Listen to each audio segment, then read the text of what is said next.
Arkadaşlar merhaba. Evet, söz verdiğim gibi bu aksesuar mikrofonumu bir ayarlayayım bir saniye. Sesim net gelsin. Sanırım bu iyi. Evet, aksesuarlarla ilgili montaj değil ama anlatım çekeceğimi söylemiştim. Şöyle çok uzatmadan, işi ticarete dökmeden size aksesuarları hem göstereyim hem de montajlarını kısa kısa ipuçları vererek anlatayım. Öncelikle kendim de takmak istediğim için öncelikle şunu göstereyim. Depo üstü çanta, Shad marka, çok memnun kaldım. Şöyle bir nalı var. Nalın içerisinde yükselticileri var. Yani şurada görünür mü bilmiyorum. Deponuza hiçbir şekilde sürtmüyor. Bu nalı taktıktan sonra gayet kolay. Ben henüz tam alışamadım ama şöyle göstermeye çalışacağım.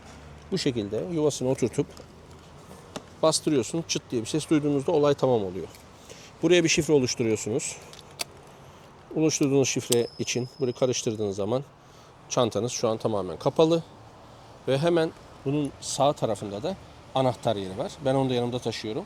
Kitleyip en azından kısa süreli konaklamalarda bırakabilirsiniz. Yemek yiyeceksinizdir, küçük bir alışveriş yapacaksınızdır, bırakabilirsiniz. Öncelikle en sevdiğim bu.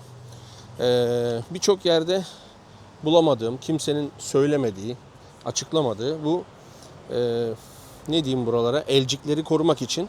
Arkadaşlar bunlar tenis raketi bantı. İnternette çok ucuz alıyorsunuz. Buraya sarıyorsunuz. Şimdi motoru yeni yıkadım, şunu fark ettim, ıslanıyor.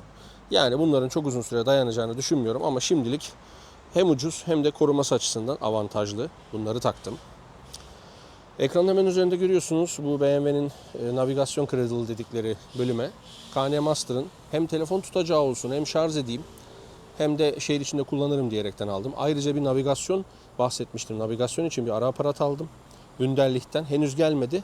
Ocak sonu, Şubat başı gibi gelecek. Navigasyon kullanacağım da onu takacağım. Telefon kullanacağım da bunu takacağım. Ben 3 ekran bir arada sevmiyorum. Yani hem telefon burada dursun, o dursun. Uçak kokpiti gibi. Bana çok dikkati dağıtır gibi geliyor diyeyim daha doğrusu. Herkesin zevki ayrı. Koltuk için çok güzel bir kılıf aldım. Videonun sonunda takıp göstereceğim. Şimdi bunu takmakla vakit harcamayayım, kumaş. Almadım daha doğrusu. Bunu diktirdim. Yanlış ifade oldu. Çok güzel oldu. Çünkü koltuğun üzerinden inerken eşimin ayakkabısı sürttü buraya. Ve baktım ki bu çizilebiliyor çizilebilen plastik bir kılıf.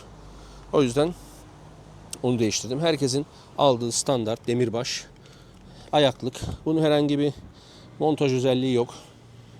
Altta 2 parça, üstte tek tutan bu parçayla bir de vidalar gevşemesin diye bir yapıştırıcısı var. Cross Pro'nun motor koruma demirleri. Bu arada bunları puanlamak gerekirse Shad'ın depo üstü çantası 10 üzerinden 10. KN Master 10 üzerinden 10. Elcikler 10 üzerinden 6. Koltuk kılıfım 10 üzerinden 20 diyebilirim.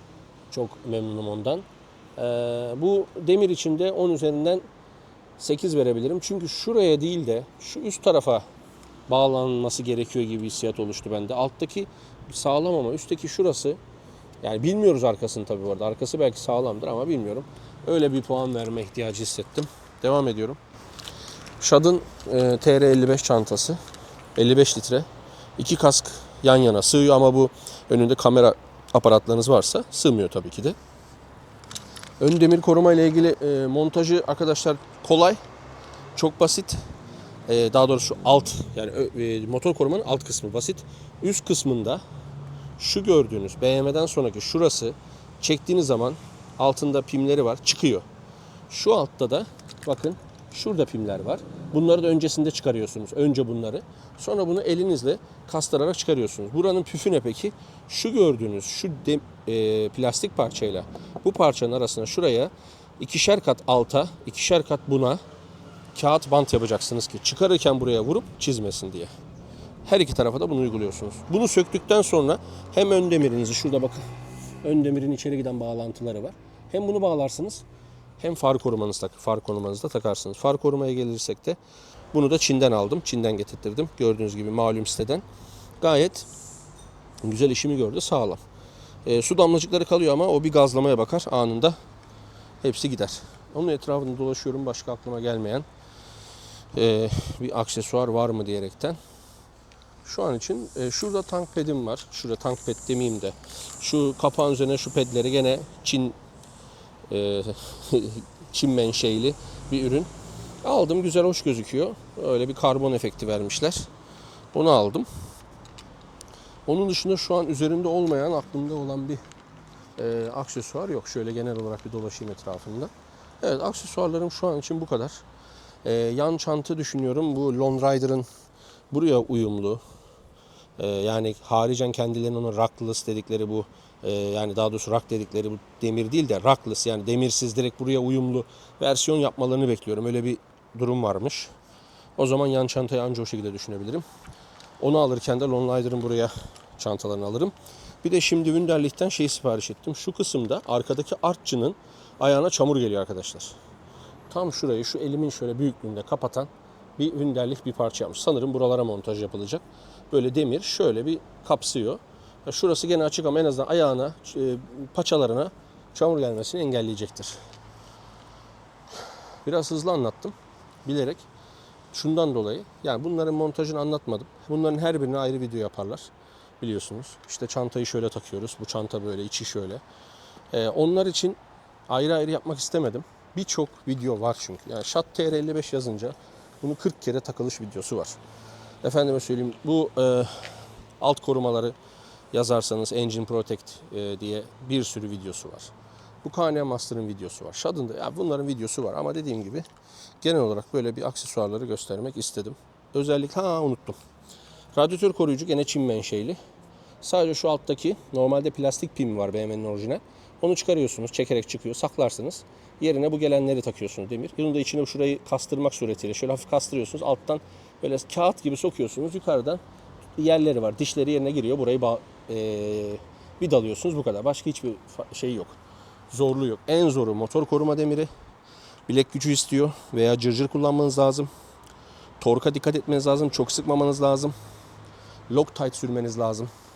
Yani vidaları sabitlemeniz lazım. Vidalar hareket halinde gevşememesi için özellikle büyük vidaları, yani şu büyük vidanın kesinlikle Loctite'lanması lazım. Tutması lazım yani. Bu şekilde tüm aksesuarlar tamam olmuş oluyor. Şimdi koltuk kılıfını da takayım. Şöyle bir genel göstereyim ve videoyu bitireyim.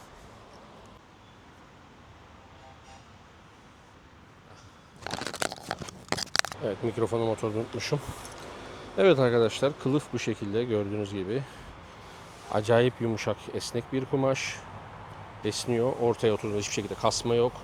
Koltuğu sökerek geçiriyorum şu kısımları, fit gözüksün diye. Daha sonrasında gayet hazır. 2 tane yaptırdım. Biri yedek. Koltuk kılıfı en memnun kaldığım 2 aksesuardan biri. Birisi Shad'ın depo üstü. Birisi koltuk kılıfı. Çok memnunum. Evet arkadaşlar, söyleyeceklerim bu kadar. Özellikle ben şu aksesuarla ilgili daha ayrıntılı bir video isterim diye bir talepler oluşursa ayrıca çekeriz. İşi ticarete dökmeyelim, yani YouTube'da her video izlensin diye birer tane çekmeye gerek yok. Ya şunu ayrıntılı anlat talebi çok gelirse ya da yorumlarda soru sorarsanız cevaplarız. O bir şey değil. Şöyle yap, böyle yap gibisine. Durum budur. İzlediğiniz için teşekkür ederim. Kendinize iyi bakın. Görüşmek üzere.